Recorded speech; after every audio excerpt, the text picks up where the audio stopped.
আৰু বহুত মানুহে আপোনাৰ ধৰি লওক দিনটো বহুত কষ্ট কৰে, কষ্ট কৰি কেনে গধূলিলে আচলতে গাখীৰ খাব লাগে, ভাল বস্তু খাব লাগে। সেই গাখীৰ আৰু ভাল বস্তু নাখাই কেনে মানুহে মদ বিচৰি ফুৰে, মদ খাই ফুৰে। তাৰ পিছত যাই কেনে কথাটো হৈছে কি আচলতে মদৰ গাত ভুল নাই, ভুল আমাৰ মানুহৰ গাত। মানুহে আচলতে মদ নাখোৱাৰ আগত যেতিকে সুস্থ থাকে, মদ নাখোৱাৰ আগত আচলতে এই কথাখিনি চিন্তা কৰি ল'ব লাগে যে মই মদ খোৱাৰ পিছত কি ঘটনা ঘটিব পাৰে। হয় বেমাৰ হ'ব পাৰে, নহ'লে গাড়ী এখন চলি আছে এক্সিডেণ্ট হ'ব পাৰে। আৰু সেইকাৰণে মদ খোৱাৰ আগতে মানে এই কথাখিনি চিন্তা কৰিব লাগে।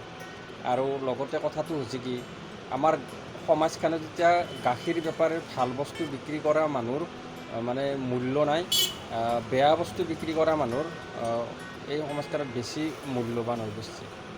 আৰু কথাটো হৈছে কি এনেকৈ মানুহগিলাখনে ধ্বংস হৈ আছে। দিনক দিনে আমি দেখা পাই আছোঁ বহুত কম কম বয়সৰ চলি এক্সিডেণ্ট হৈ মাৰা যায় আছে, বেমাৰ হৈ মাৰা যায় আছে।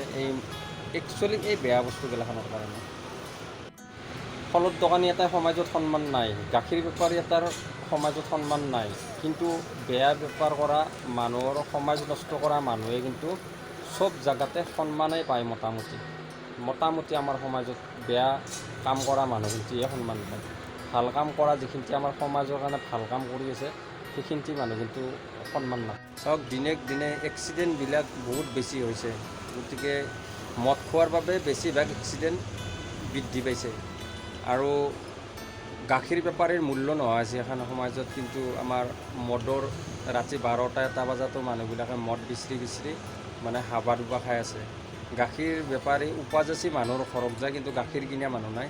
কিন্তু মদৰ ঘৰক নিজে উপাজাচি যায়, আৰু মদ বেচি কেনে মানুহ গাখীৰ খাই আছে, আৰু গাখীৰ বেচি কেনে মানুহ মদ খাব দিছে।